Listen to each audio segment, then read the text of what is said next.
புதுச்சேரி சட்டப்பேரவை 15வது சட்டப்பேரவை 6வது கூட்டத்தொடர் நிதிநிலை அறிக்கை மீதான விவாதத்தில் சட்டமன்ற உறுப்பினர் திரு ஜான்குமார் அவர்களின் உரை. ஆட்டோ ஓட்டுநர் நலம். ஆட்டோ ஓட்டுநர்கள் மற்றும் சுற்றுலா பயணிகளுக்கான ஒரு தொகுப்பு.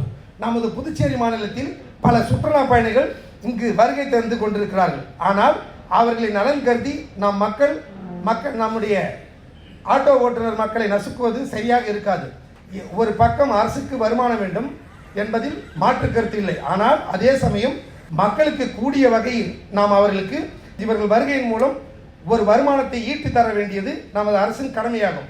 இருசக்கர வாகன ரெண்டல் மூலியமாக ஒரு சில நபர்களே பெரிதும் பயனடைகின்றனர்.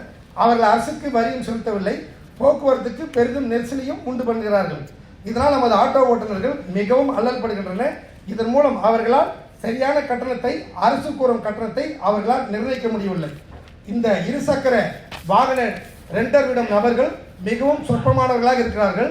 மேலும் அவர்கள் அனைத்து ஓட்டல்களிலும் அனைத்து ரூம்களிலும் இவர்கள் டூ வீலர்களை பற்றிய தகவல்களை பகிர்ந்துவிட்டு வருகின்ற சுற்றுலா பயணிகள் அனைவரும் இந்த இருசக்கர வாகனத்தை எடுப்பதே அவர்களுக்கு லாபமாக எண்ணி எடுக்கின்றனர்.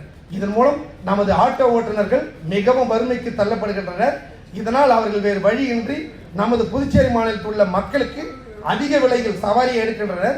இதனை போக்கும் விதமாக இருசக்கர வாகன ஓட்டுநர்களை நாம் ரத்து செய்ய வேண்டும். இருசக்கர வாகன ரெண்டர் விடுப்புக்கு ரத்து செய்வதை அதை முழுவதுமாக தடை செய்ய வேண்டும்.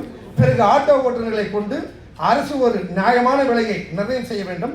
இப்பொழுது நவீன காலத்தில் அனைத்து இடங்களிலும் எலக்ட்ரிக் ஆட்டோ அனைத்து மாநிலங்களிலும் சிறப்பாக செயல்படுத்திக் கொண்டிருக்கிறது.